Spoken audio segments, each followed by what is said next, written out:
and caught the red-hot light of the North Star.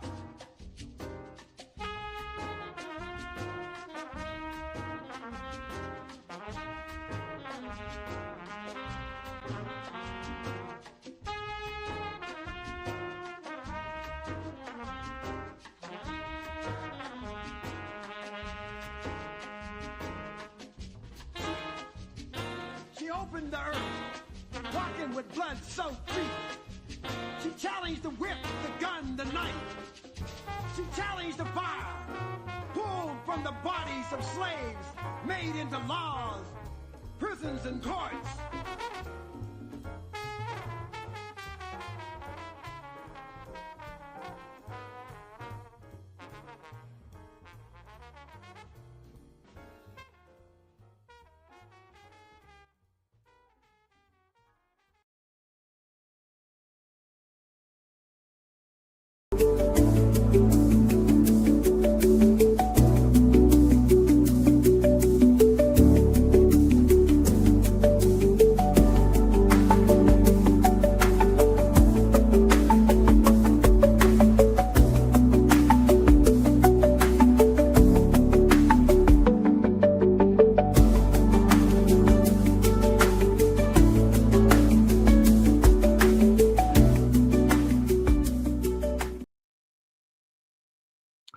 Good afternoon and welcome back.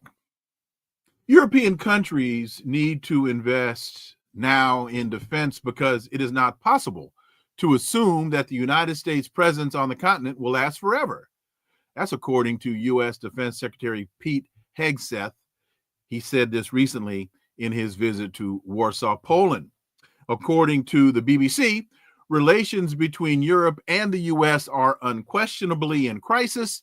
So merely keeping things together, as French President Emmanuel Macron did at the White House on Monday, stands as an achievement, and now it's the Starmer and Zelenskyy show.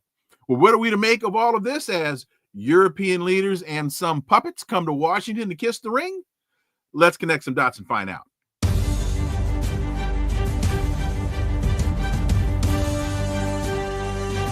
Connecting the Dots with Dr. Wilmer Leon, where the analysis of politics, culture, and history converge. Welcome to the Connecting the Dots podcast with Dr. Wilmer Leon, and I am Wilmer Leon. Here's the point. We have a tendency to view current events as though they occur in a vacuum, failing to understand the broader historical context in which most events take place. During each episode, my guests and I have probing, provocative, and in-depth discussions that connect the dots between these events and the broader historical context in which they occur, thus enabling you to better understand and analyze the events that are impacting the global village in which we live. On today's episode, the issue before us is, are relations between Europe and the United States in crisis? My guest will join us in a few minutes to get into this conversation. But I don't know how many of you all have seen this because this is just breaking. Here's the headline. Trump kicks Zelenskyy out of White House after Oval Office meeting devolves into shouting match. Oh my goodness. So today, Zelenskyy comes to the White House and he gets into this argument with Donald Trump and J.D. Vance. And Trump winds up posting the following on Truth Social. Quote, "It's amazing what comes out through emotion. And I have determined that President Zelenskyy is not ready for peace if America is involved, because he feels our involvement gives him a big advantage in negotiations. I don't want advantage. I want peace. He disrespected the United States of America in its cherished Oval Office. He can come back when he's ready for peace." You know, this just reminds me of what was that? What was that? The Fresh Prince of Bel-Air, when Uncle Phil used to throw used to throw the Fresh Prince out the door and you'd see him fly. Douglas Campbell, thank you so much for the super sticker. So we're gonna run some of this we're gonna run some of this audio again. Thank you, Douglas Campbell. We're downloading it now, but here's the thing. It's really funny. It's really funny. But what you have to, one of the things that I think you have to be conscious of, be wary of, as you watch this, is Trump is a showman. Trump comes out of WWF, not WTF, WWF. And he understands marketing. So when you watch this, and again, we're working to bring this up, you have to ask yourself, how much of this was performance art? How much of this was kabuki theater? I don't know, because I wasn't there.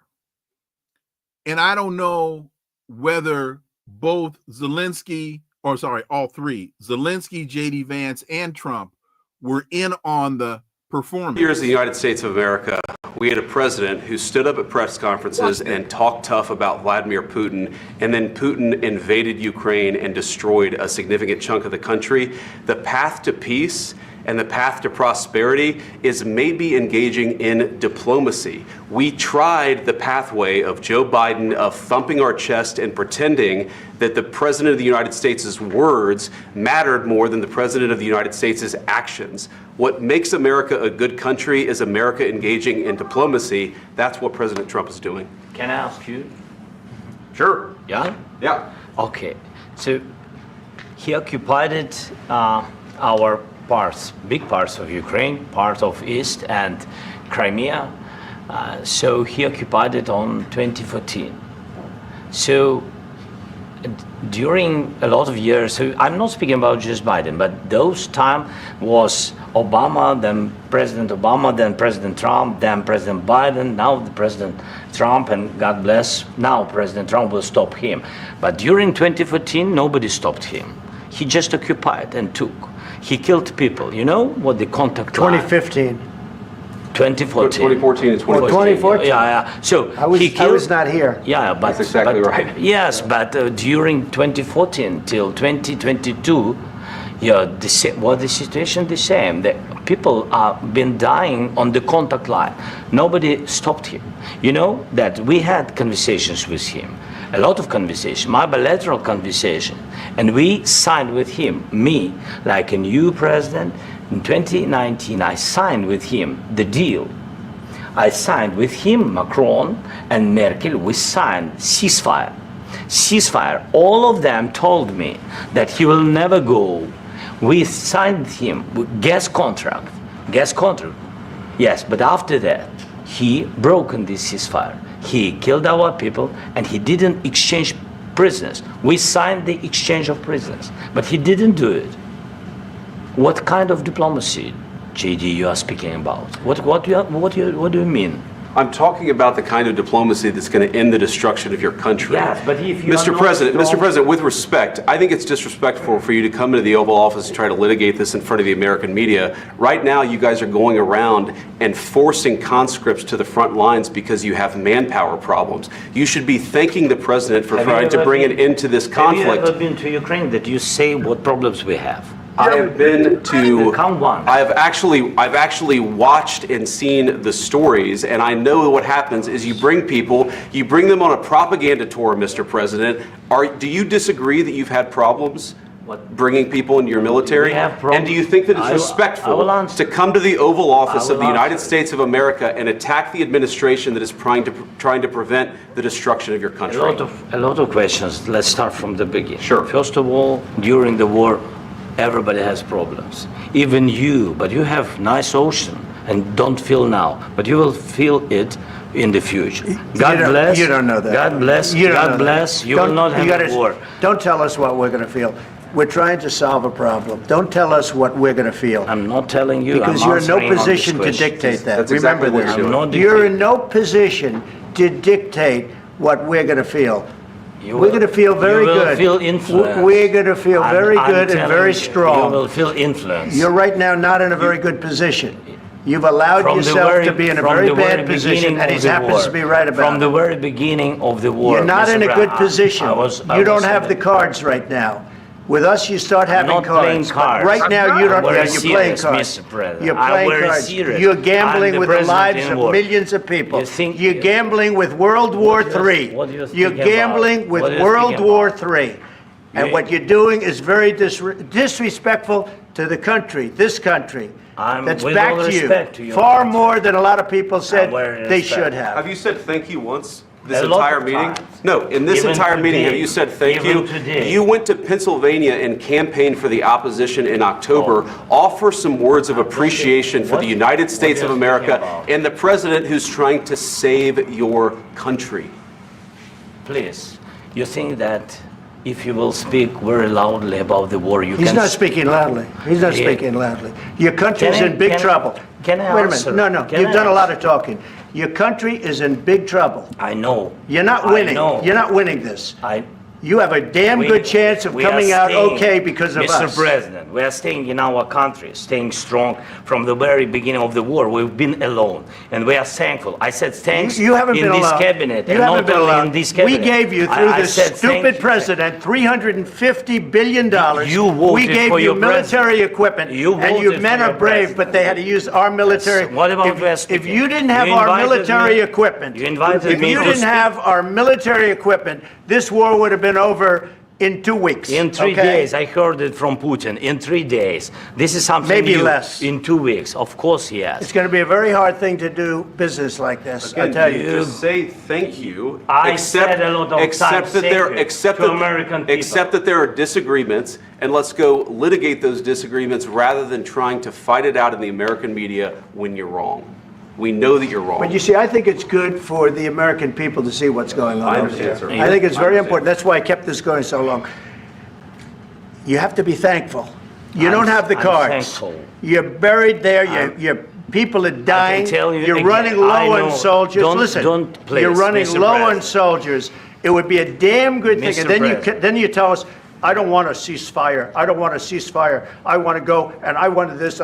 Look, if you could get a ceasefire right now, I tell you, you take it so the bullets stop flying and your men stop getting killed. Of course, we want to stop the war. But you're saying you don't want a ceasefire. But I said to you, I want a ceasefire. with guarantees. Because you'll get a ceasefire faster than an agreement. Ask our people about ceasefire, what they think. That wasn't doesn't with matter me. for you what- That what wasn't this with me. means. It That was wasn't with with you. a guy named Biden, who was not a smart person. But this That is was your, with, this that was is with your Obama. president. It was your president. Excuse me. That was Okay, with kid. Obama, who gave you sheets, and I gave you javelins. Yes. I gave you the javelins to take out all those tanks. Obama gave you sheets. In fact, the statement is Obama gave sheets and Trump gave javelins. You got to be more thankful. Because let me tell you, you don't have the cards. With us, you have the cards. But without us, you don't have any cards. For 4 years, the United Okay. That's funny to me. Okay, kids, enough. Go to your rooms. No dessert for either of you.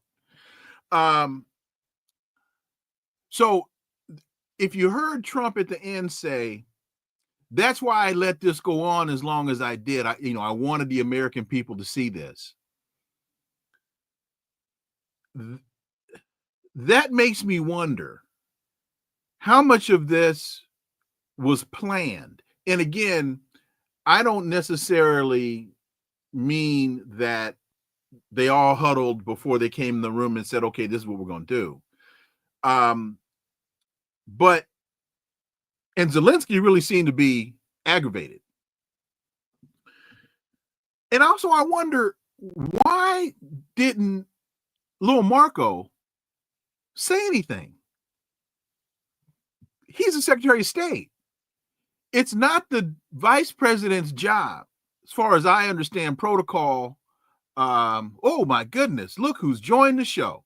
My man. So Ken McGee says, I have now seen it a few times, and I'm wondering if Trump and company set this whole thing up to provoke Zelenskyy to anger. And clearly Zelenskyy got very upset. Trump, the showman, as you rightly say, even mentioned this would be good TV. But really, it's a sad moment, and many more will die. The fighting will continue, but Trump just reaffirmed his bona fides as a train wreck approaching.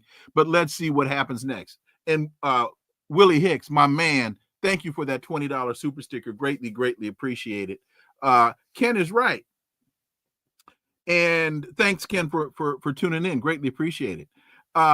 So that's why I was saying how we have to be sure that we don't just take the bait on this and start providing some level of analysis based upon what we saw, because we know how Trump operates. And as a negotiator, of which I spent a lot of years being, one of the tactics, particularly when you consider yourself to have the leverage, is you create chaos. And you create chaos in the negotiation. And you use that as a manner of trying to gain control of the circumstance. So don't be surprised. And this is not a prediction from me. And Ken says, yeah, where was Lil Marco?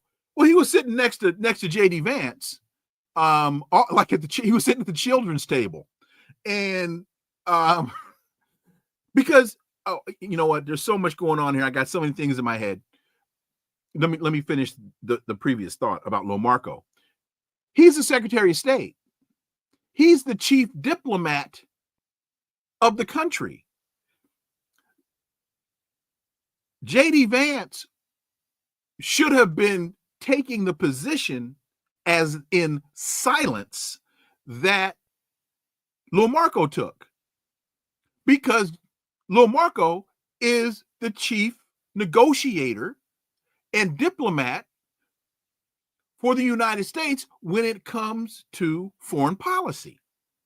So again, I wonder why Rubio sat there so silent. Because he should have tapped JD and said, pump your brakes, homeboy, which is another reason why it makes me wonder how contrived this whole thing was. The question just becomes who was in on the performance and who was not. Now, getting back to the point about Donald Trump, we've seen in so many instances that Trump's tactic is chaos. That's his tactic. Because in most circumstances, Trump believes he's the one in control. And so the way he, being the one in control in his mind, gets you to capitulate is he creates chaos, disorients. It's like a flash grenade going off, disorients you. And now he is able to take control of the situation. So why would he do that in this circumstance? Here's one reason. There are a lot of people in his MAGA circle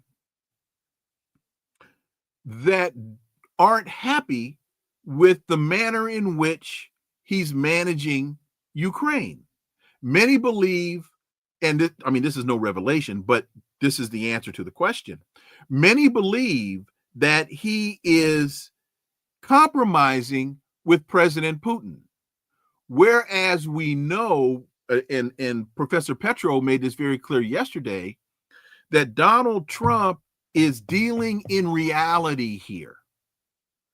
Most of what Trump said, with the exception of the javelins, most of what Trump said in that clip with Zelenskyy was true. You're getting your butt kicked. That's a fact. And Trump was right. If the United States had not stepped in, this thing would have been over. What did he say? 2 weeks? Putin said 3 days. If y'all remember, those of you that watched my or listened to my radio show, I was saying when this thing first jumped off back in February of 20, I always get this confused, 23, that, or 22, that I expected it would end in a month. So that was February. I was giving them really to about the middle of April. And what happened? Early in April, they negotiated a ceasefire. I was right.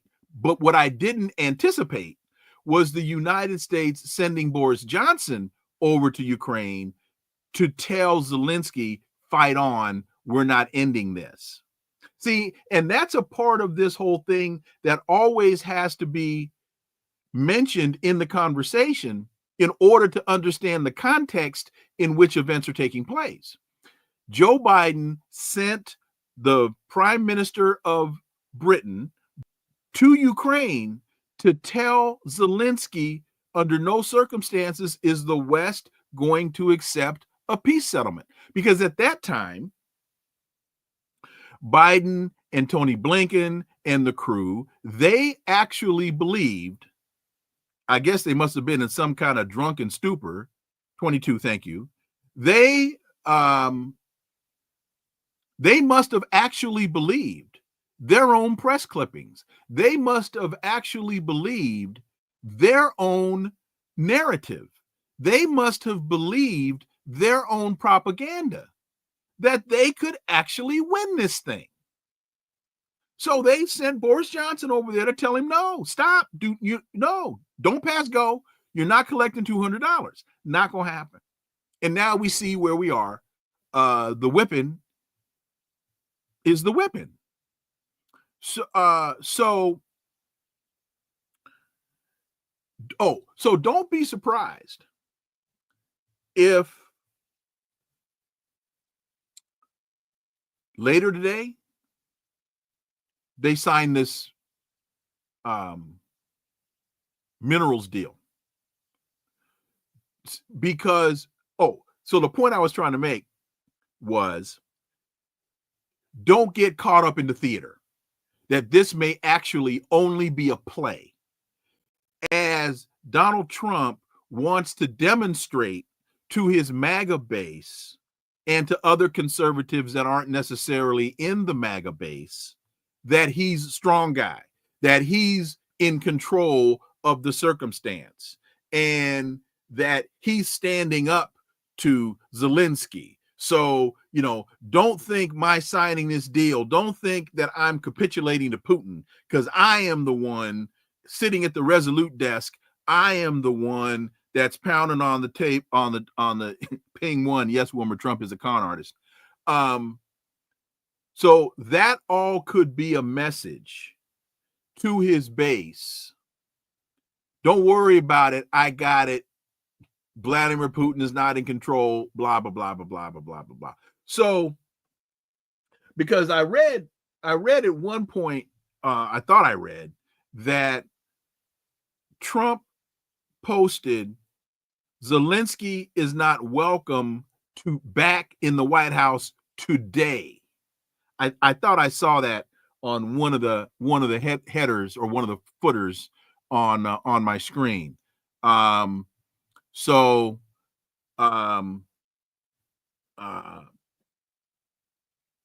again, there are indicators to me that this is theater. But here's the question. Trump was right when he said to Zelenskyy, you were playing around with World War III. He said this, he said this a couple times. You're playing around with World War III. And Trump was right. Remember, Scott Ritter said on this show in January, and he was talking about one of the issues with Kamala Harris, and he said one of his concerns with her coming out of the Biden administration and making it very clear that when she was asked, what are the differences between the possible Harris administration and the current Biden administration, she said, there are really no differences. And that was a message to me that she was going to carry on this foolishness in Ukraine as Joe Biden was carrying on the foolishness in Ukraine. That meant we were inching closer and closer and closer to a nuclear conflict, which no one could win. And so Scott Ritter was right when he said, my concern about her was if she had won the election, that within 4 months, we'd be in a nuclear war. Because, folks, it's over. The conflict isn't over, but the war is over. Ukraine has lost. There's no question. You ask any sensible military analyst that understands military math, and yes, that is something of military math is real. They'll tell you that Ukraine has lost, and thank God for the restraint that Russia has shown. And some of you might ask, well, Wilmer, why would Russia show restraint? One of the reasons is President Putin clearly understands what war does to one's economy. And right now, the Russian economy is one of the strongest economies on the planet of the developed countries. And so he understands if he has to shift his focus to a full-scale conflict over Ukraine, his economy suffers. And when his economy suffers, what happens? Some people in the country start to get uncomfortable with his leadership. And so he's not going to take that bait. And the other thing is, he also understands, and I think President Xi Jinping is using the same logic. He also understands, I don't have to do this. I don't have to play. Anybody who plays bid whist, you understand you've got the big joker, you've got the little joker, and then you run down through the suit. You don't have to play your big joker as your first card. And sometimes when you're playing whist, you may not have the big joker. You may not have the little joker. But if you know how to play, you know how to draw the trump cards onto the table to your advantage. And Putin strikes me as a guy that's played some cards in his day, that knows how to play some cards. I don't know if Trump can play cards. And the reason I say that is he has bankrupted 2 casinos. How in the hell do you bankrupt a casino and claim to be a businessman? Jokers to the right, clowns to the left, stuck in the middle with you. I got you. How do you bankrupt a casino and claim to be a businessman? A casino is a business that prints money. A casino is a business that prints money. And you go to Atlantic City, you buy a casino, and it goes bankrupt. And you claim to be a businessman. How? I don't get it. How do you own a machine Here's the Trump is the only quote unquote house to lose. Ping, you're right. Ping won. Oh, Ping driver. You're right. Trump, because what? Thank you for saying that, Ping won, because that takes me to this. What is the primary rule in casinos? The house always wins. You walk into a casino, and I've been into a few, and Ken McGee, I know you've been in a few yourself. I've been in a few casinos. You walk in, all the bells, all the lights. Lee Ricks, thank you for that very much for that super sticker. All the bells, all the lights, all the tables, all the commotion, all the chaos. Somebody hits $1 million on the slot machine. Bing, bing, bing, bing, bing, bing, bing, bing, bing. The house always wins. Rodney, Dr. Leon, is there anyone out there to put a stop to these clowns? Yes, the voters. That's why we have a representative democracy. And I've talked about, I in my American government class, I've been saying this to my kids the whole semester. Yes, Rodney, there are people to stop these clowns. It's the voters that have not stood up, that have abdicated their responsibility as citizens and are not doing their jobs. In this country, in our form of government, that's who should be the master, the ringmaster in the circus. And unfortunately, the ringmaster has abdicated his and her responsibility and has allowed the clowns to run the circus. That's the answer to that question. So my point was, you have a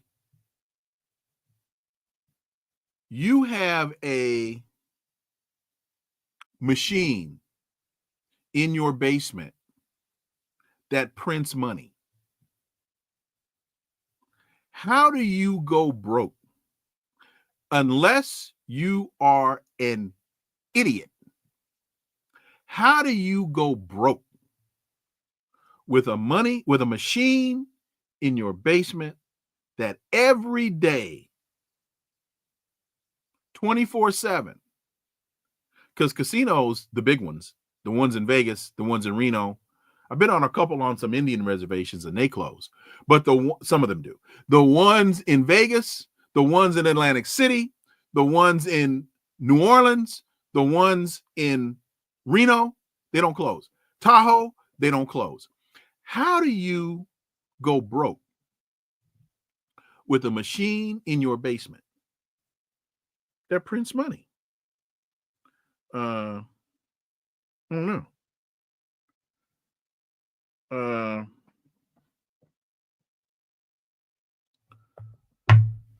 I don't know.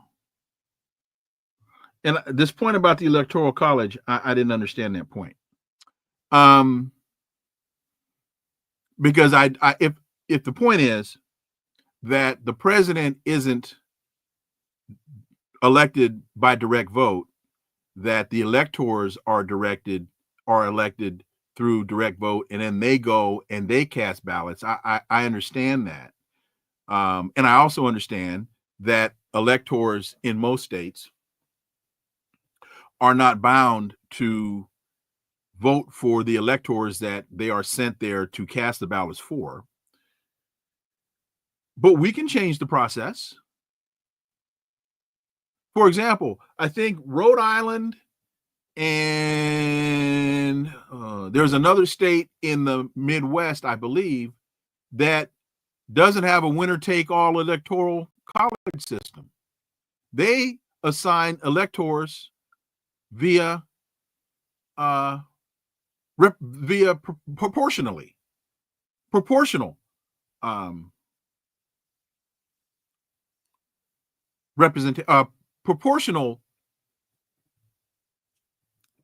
assignment of electors. People in every state could go to their state houses. They could put initiatives on the ballot to change their winner-take-all systems and change those systems to proportional systems. That move would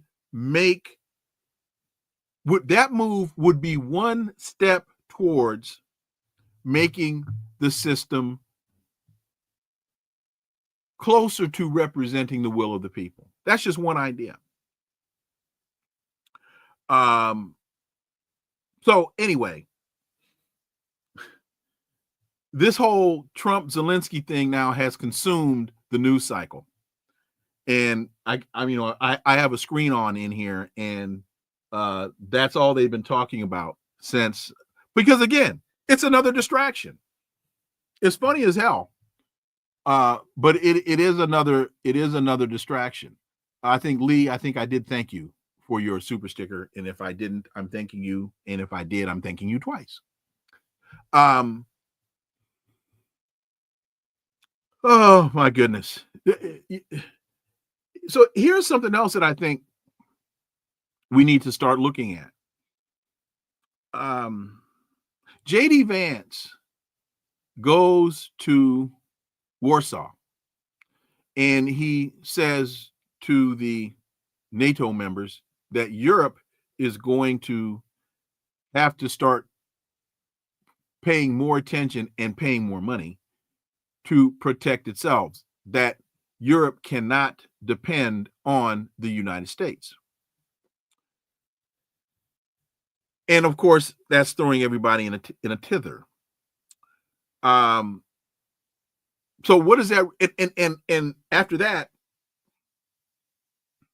Macron comes to the United States to kiss Donald Trump's ring, and Keir Starmer, the Prime Minister of Britain, comes to kiss the ring.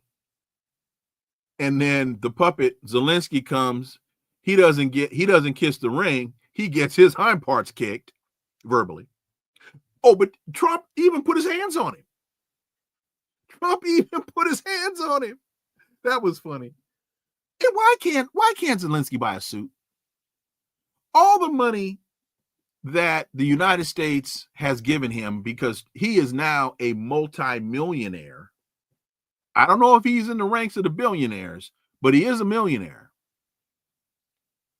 Come on, man. Enough with the fatigue thing. And I like the zip-up sweater. If I were on the golf course,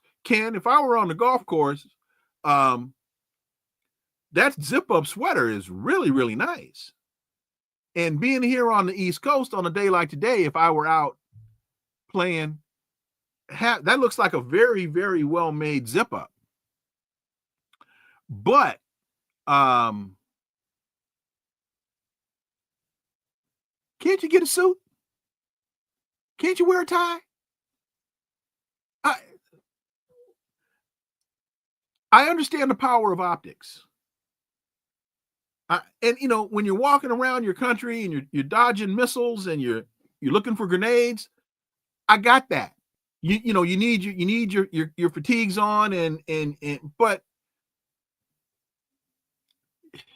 man, those aren't statesman optics, especially because I remember de Gaulle used to walk around with his uniform on all the time and the medals and stuff.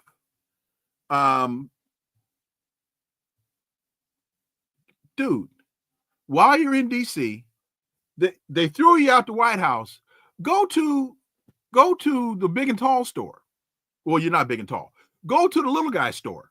Go to the kids section at Macy's, and go to the children's section at Macy's, or go to the young men's section at Macy's, and get you a couple suits.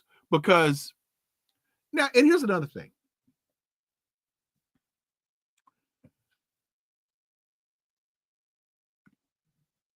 Volodymyr,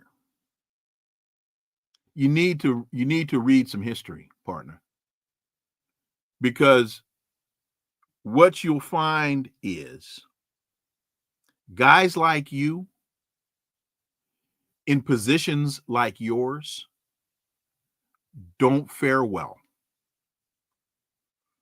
I hope your life insurance policies are paid up, because guys like you in positions like yours don't fare well. For me, it's, y'all know I love The Godfather. It's Sonny Corleone answering the phone, and because his brother-in-law has beat up his sister, and Sonny hangs up the phone, runs out to the car, and every time I watch the movie, and I watch the movie a lot, every time I watch the movie, I say, Sonny, don't go. Sonny, it's a trap. Sonny, don't go. And he gets in the car, and he gets on the causeway, and the famous line, leave the gun, take the cannoli. I know that wasn't Sonny in that one, but the point still remains. Leave the gun, take the cannoli.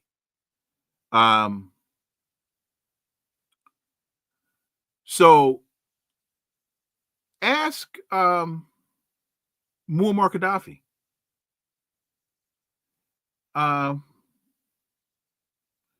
Ask the former president of Iraq. Ask Saddam Hussein.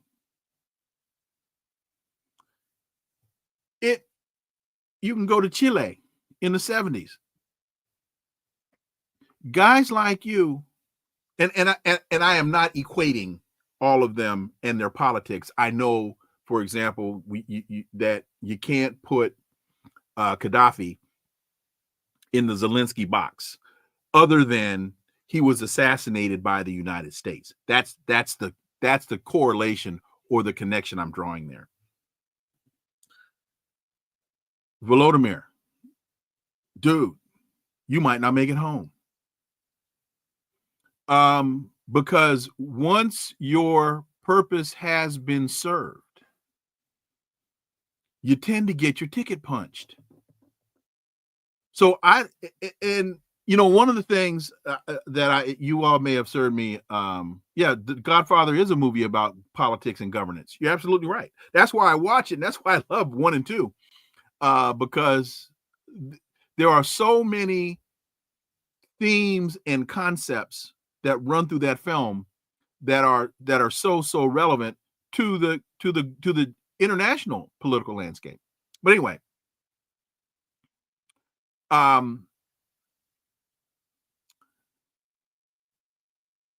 you could be on your way to get your ticket punched, as the former Secretary of State, what's his name? Henry Kissinger. I was looking because you got Henry Kissinger's book, World Order. As Kissinger said, it is dangerous to be an American ally. I always get that one mixed up. It is dangerous to be an American enemy. It is fatal to be an American ally. And Volodymyr Zelenskyy, you might be on the latter part of that statement, Slim. So I remember, if you get a chance, listen to, if you can find it, listen to Minister Farrakhan's speech. There were 2, and they were basically the same. They were on the same day. Right before the United States went into Iraq, Minister Farrakhan gave a speech. The first one was at the National Press Club. And then he went from the National Press Club to the Howard Inn. That was when Howard University still had a hotel. And he spoke to the black press at the Howard Inn. If you get a chance, find that speech, because it's brilliant. It is, in my humble opinion, It's one of the clearest pieces of geopolitical analysis that I have ever heard the minister give. And in the speech, he says, he's talking about the United States, and he's particularly talking about George Bush. And he says, never underestimate the blindness that attends arrogance. Never underestimate the blindness that attends arrogance. He says, you don't see with your eyes. You see with a combination of your heart and your mind. And your arrogance blinds you to the realities that are right in front of you. And he was talking about George Bush, thinking that he could go into Iraq and defeat Iraq. And then he goes into some other elements about Iraq. And, you know, he's talking about fighting Muslims, and he talks about, he says, what do you, he says about Iraq, he says, you can't win this with your technology. And this is why I say that this is I think, one of the minister's clearest assessments of the geopolitical reality. He says, you can't win this with your technology. He says, you might have it for a week, 10 days, 2 weeks. He says, but eventually you're going to have to bring your soldiers in here. Talking about Iraq. He says, eventually you're going to have to bring your soldiers in here. And when you do, they got something for you. He says, when you do, they got something for you. He says, because you've never fought a Muslim. He says, you've never fought a soldier with the heart of a Muslim. He says, what are you fighting for? He says, what are you fighting for? He says, why are your soldiers here? He says, they're here primarily because they couldn't get a job at home.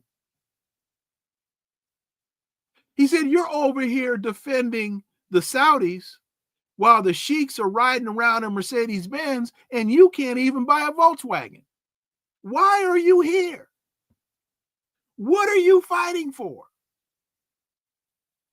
Oh, he was right.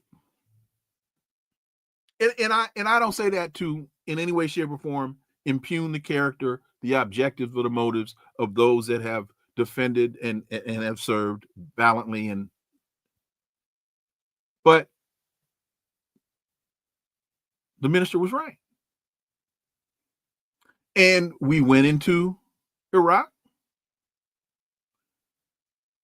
and we're still there. We went into Afghanistan. We went into Afghanistan to defeat the Taliban.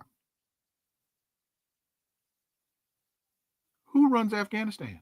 After 22 years and $1 trillion, who controls Afghanistan?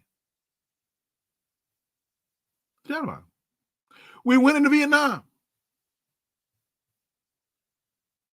Got our hind parts kicked. The folks who we went in there to defeat ran us out.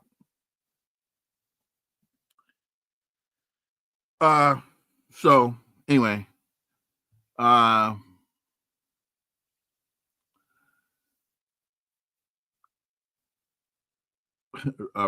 restless native Farrakhan, modern day prophet. In many regards, I think you're right.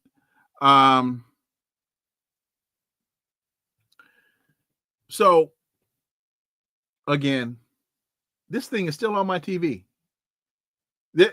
Here's Here's the thing about the news cycle is now they're showing the same clips.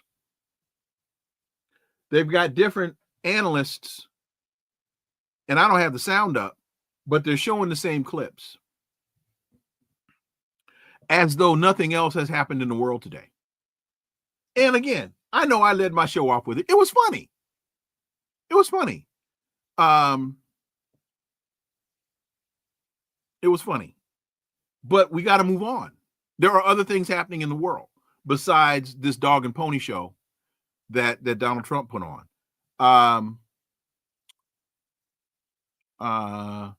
Rumination with Andrew. I don't think the U.S. elites want to win wars. They want to prolong wars for profit, population reduction, and the expansion of the empire. There are two distinct agendas. Oh, that's true. In fact, I would say to you, Rumination, that there are multiple agendas, more than two. That there are multiple agendas. There are those that are running and the shareholders in the military-industrial complex that truly are in the business for business. That's why you've heard me mention this before. Excuse me. In the 2020 election, I want to say it was July, Trump v. Biden. And I forgot the guy's name. The CEO at the time of Boeing, Jim Calhoun, was asked in an interview, who do you want to win the election? I know that's bad television. That's why I'm not on television. Who do you want to win the election? Trump or Biden? And Calhoun said, it doesn't matter. It doesn't matter to Boeing because we're going to get paid anyway. Well, my brother, let's do this. I have a guest who is now joining us. Greatly appreciated. He's a foreign policy expert, chairman of the African Advisory Board, and he joins us from Paris. Francois Ndengwe. Welcome back, my brother. Let's see if we've got some audio. Thank you very much, Brother Leo. There we go. I appreciate your invitation. Thank you very much. Thank you, and I appreciate all that you went through to join us. So, first of all, you and I were talking earlier today, and I asked you if you had seen the argument between Trump, J.D. Vance, and Volodymyr Zelenskyy. And when I asked you that, the first thing you did was laugh. So, your thoughts?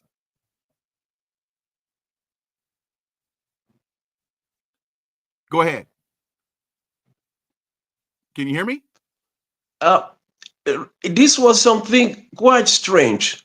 I have never seen anything like this.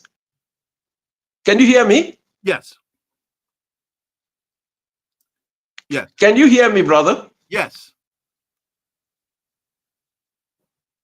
Yes. Yes, I was saying that I have never seen something even close to this. Here you are with the leader of a country that exists literally today thanks to the United States of America. And he's sitting in the Oval Office with the President of the United States of America and the Vice President. And he's cheeky enough to counter what they're saying and to try to get more. He's interrupted the President, interrupted the Vice President. I'm not saying that he shouldn't defend his case. Of course he should.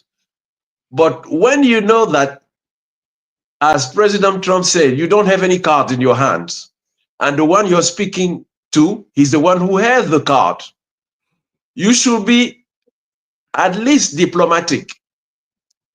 Zelensky did not show any sign of diplomacy. he's thinking of himself above the line, above the weight. And I think of the Ukrainian people who are dying. I saw, and this is a demonstration that Zelensky doesn't want peace. And why does he not want peace?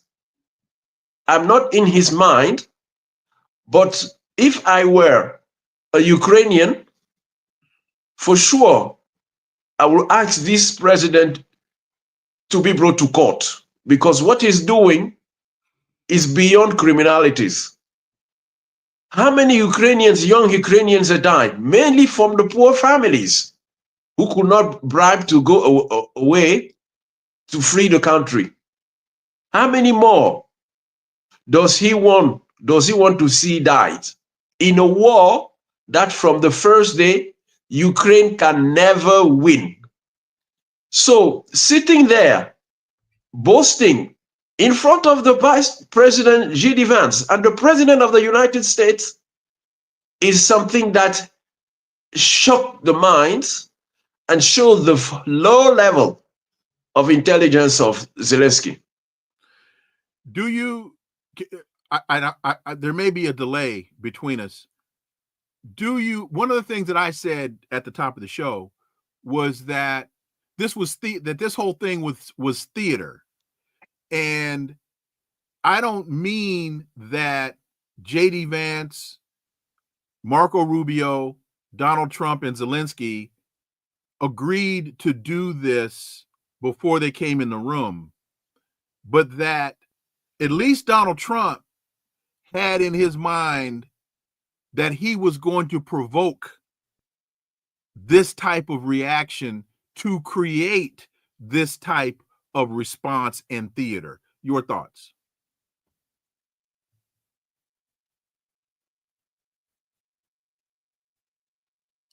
Can you hear me? Can you say it again? I have not heard properly. The line is not very good. Let's do this. Try to log back in. Log back in. Go ahead. So you want me to log back? Yes. Yes. Yeah. So we'll see that.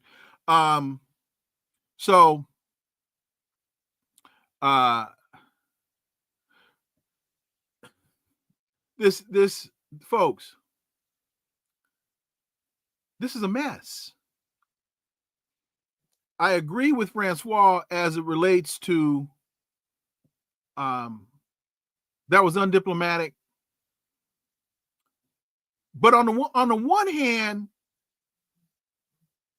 I think Zelensky had no choice.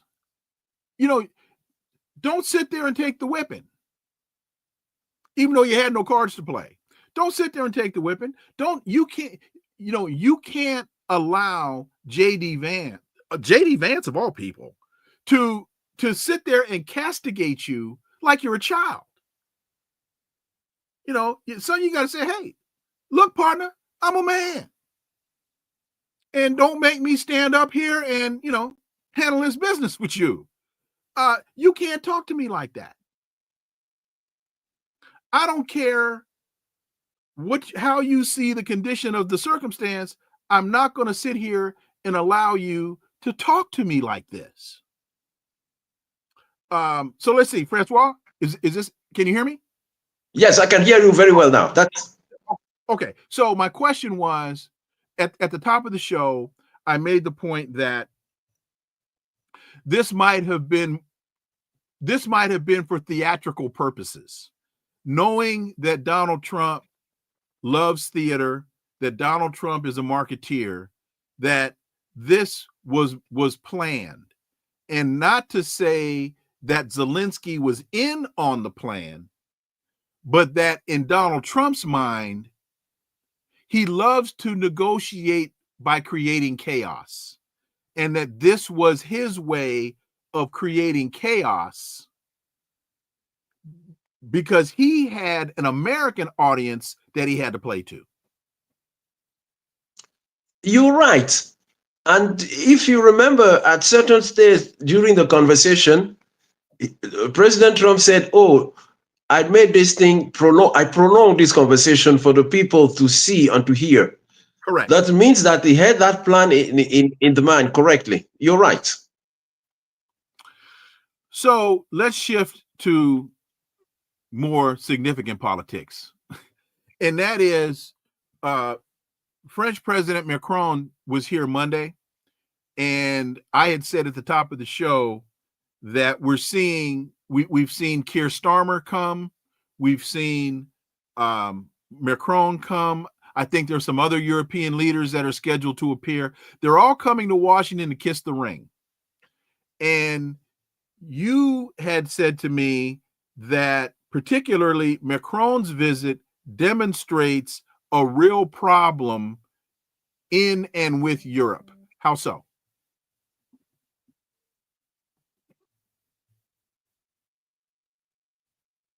Are we having the same problem?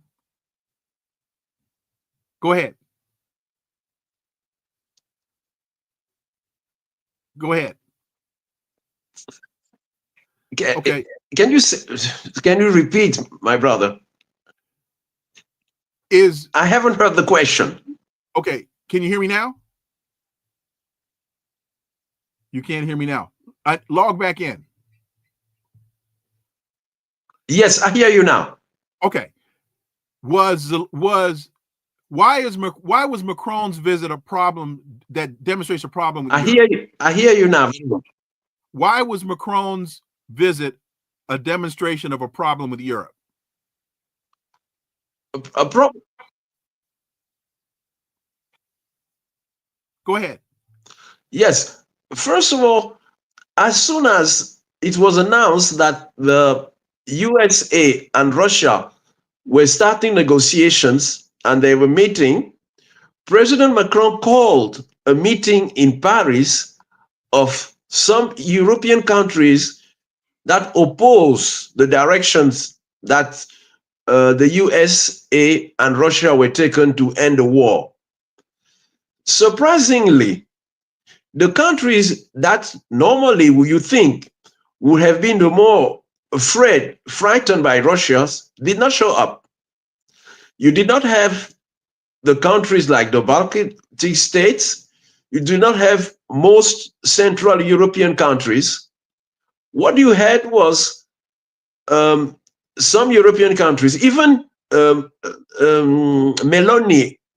Meloni of Italy, she made sure that they saw that she arrived late to the meeting, which was a sign that she didn't agree with the theme of the meeting. So here you have a number. They were I think 8 countries. None of them were capable of coming with a common agenda, and also was invited the Prime Minister of UK. But you and I, you know that the UK is no longer a member of the European Union. So what was the purpose of this meeting by Macron? The meeting did not, from the meeting, nothing has emerged. So after the failure, so it was a failure, as even the French commentators wrote. After this failure, Macron went to Washington, D.C. to discuss with the President Trump. What was the purpose? Note that before going to Washington, President Macron went on social media saying, "This is what I'm going to say to the President of the United States. This, I will tell you this, and that." I'm not a diplomat, but I think this is not a diplomatic way to deal with problem at that level. If you want to go and see the President of the United States, if you are at least polite, you don't go on social media and you say, "Oh, this is what I'm going to tell the President of the United States," in particular on a topic that is important, our war. And he was using the second person of singular, which is in French, is that you have a familiarity with the person you're speaking to, meaning that the French president has a familiarity with with the President of the United States, to the point that he can speak to him in the second person of singular, which is not the use in diplomatic language. So you have two failures of President Macron. The first of his meeting in Paris, the second, which is a blunder, by the way, of this social media outcome. So what did he obtain in Washington? Nothing. So it is a great problem, because France, who is a member of the UN, permanent member of the UN Security Council, still look at itself as a major power, at least in Europe. But you see that finally, France is a middle scale country. And by the way, all the European countries united, they still need the backing of the United States of America. And this Keir Starmer himself, he said it. He said, without the backing of the United States of America, we cannot achieve anything against Russia. So my point here is, why this backing? The question I ask, which is critical, and we have to answer it, in particular the Black community in America. Why should the United States of America spend billions and billions of dollars, hundreds of billions of dollars, since 1945 to back Europeans, to protect Europeans? There are a lot to do in America with that amount. And I know that when Black in America come out with the issue of reparations, they say, oh, we don't have money, we don't have money. But since 1945, we can do the calculations to how it's costing American taxpayers money. Why should this spending of American taxpayer money continue? This is a very important question. Maybe we don't have the time to deal with it today, but we should have a show on this issue. Is the audio? Are you hearing me clearly now? I'm hearing you clearly, my brother. Okay, great. So let's now. Oh shoot. Let's now move on to another topic, and that is Black Alliance for Peace has published an article entitled "U.S.-led imperialism is directly responsible for turmoil in the Democratic Republic of Congo." And I wanted you to talk about evidence that you have that similar actions are being taken by the U.S. via USAID in Mali.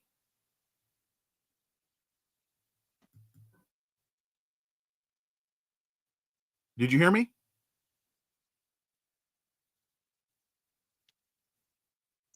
Go ahead, Francois. This is something that was already in the radar, and Malian authority have been mentioning it. Yes, I say here again is a very important topic that media never have the occasion to deal with it as it should. Mali has been fighting against terrorism for many years.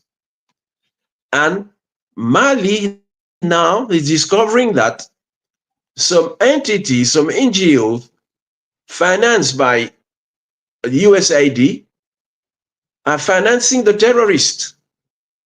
So the authority of Mali, they discovered it and they cancel any future deal with USAID.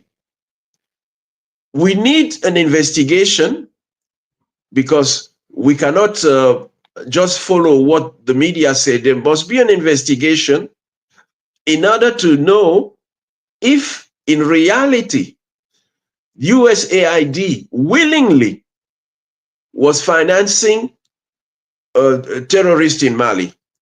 This will be very important, not only for Mali, but for all the African continent.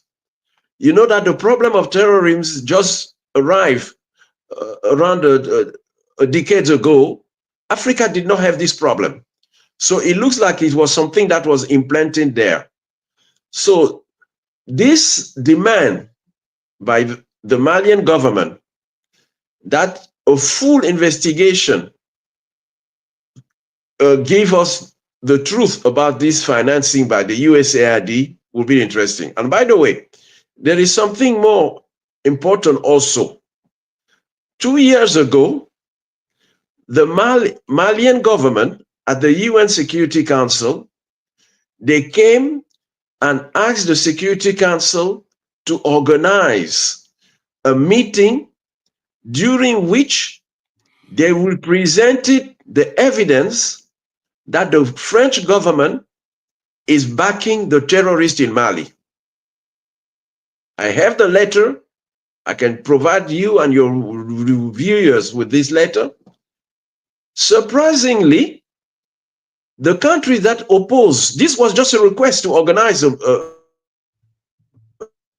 meeting so that the government of Mali will present the evidence, and the UN Security Council will judge by the evidence whether the evidence are founded or not. Surprisingly, France and its ally at the UN Security Council opposed this request. So why should you oppose a request of someone who is saying, I'm not condemning France in advance. I just want you to give me the opportunity to put to the face of the world the evidence that I have gathered. So the question now to ask is, why did France and its allies oppose the possibility for the United Nations Security Council to examine the evidence that the Malian government had to present? If this evidence were bogus, were false, the Malian government would have ridiculed itself in the face of the world. But if the evidence, I'm not taking part here. I'm not saying the Malian government is right or that the evidence is there. It's the reality. I don't know anything. I'm just observing as a scholar what should be the behavior of someone who is looking for the truth. Normally, if the UN Security Council was looking for the truth, had not been this veto of France and its ally at the UN Security Council, we would have it. So you have these two events. The recent one with the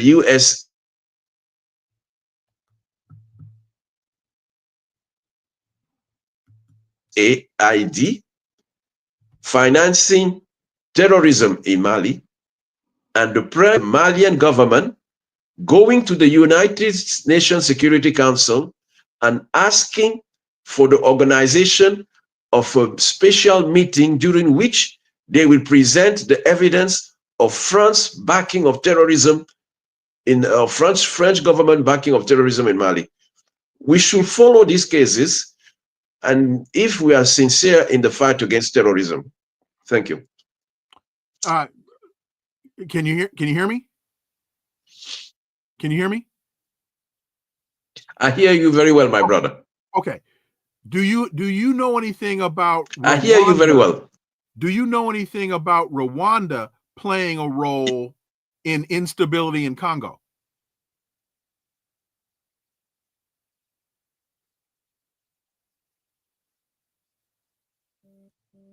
Do you know anything about that?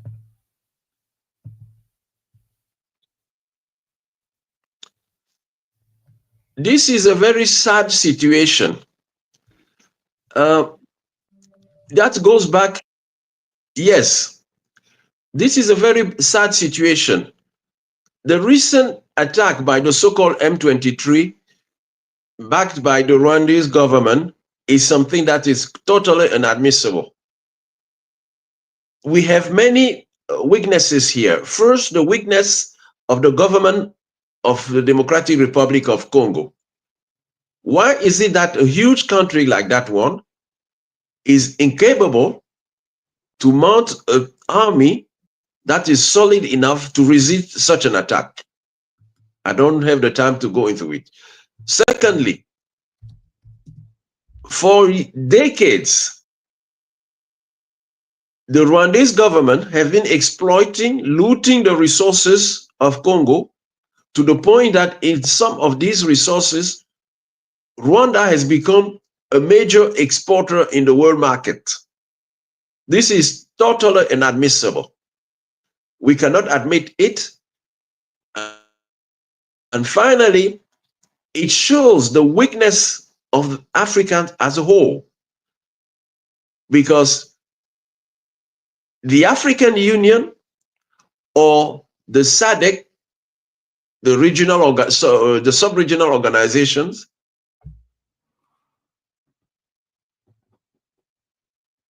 Now I think we've locked up. Go ahead. are not being able to solve the problem. So it shows that we still have a lot of problem, in particular in the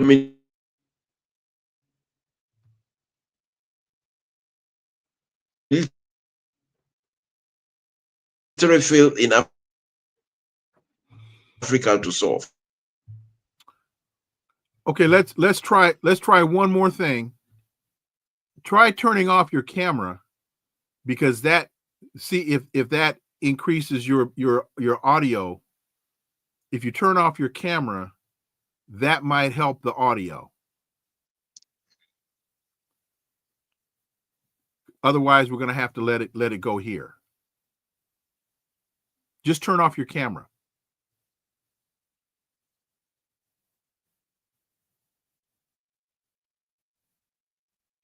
Okay. Mm-hmm. Okay. Just turn off your camera. Now, let's try that. Let's see if that.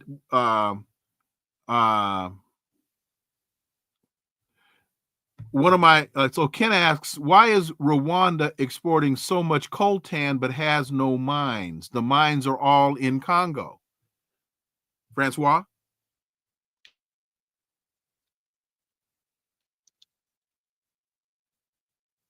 Okay.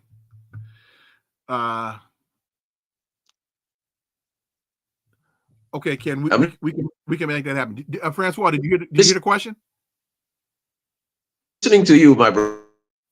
Did you hear the question? Okay. Hey, folks, we're gonna have to we will bring Francois back next week to hear the question. I'm sorry. One more time.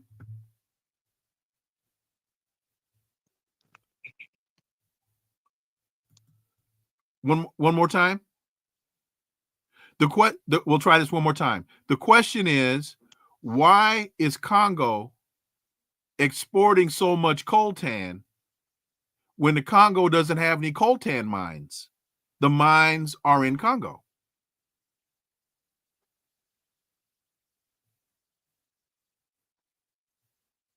Okay. We'll have to work on this, international communication. I'm hearing one word out of two. Okay. Let's try this.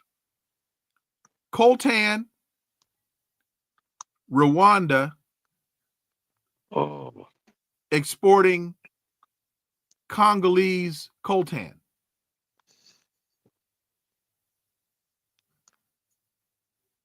Okay. Let's go ahead. We'll drop it here. We'll drop Yes, there is coltan in Congo, yes? Yes, but Rwanda is exporting it.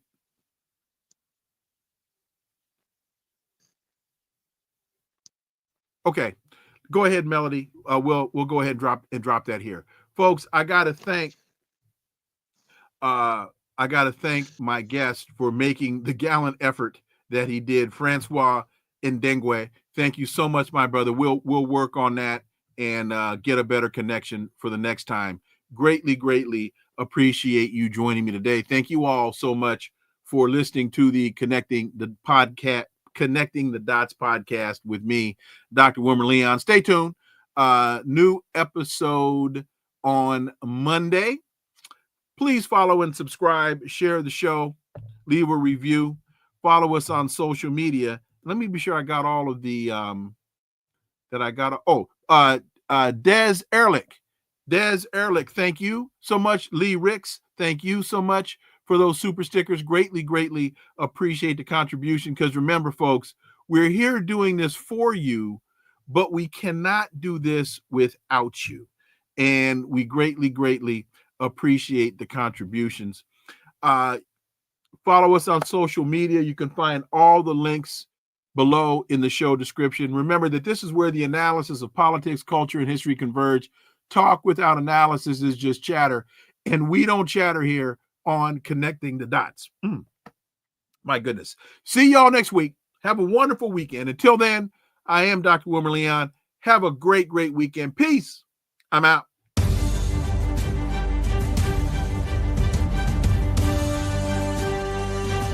Connecting the Dots with Dr. Wilmer Leon, where the analysis of politics, culture, and history converge.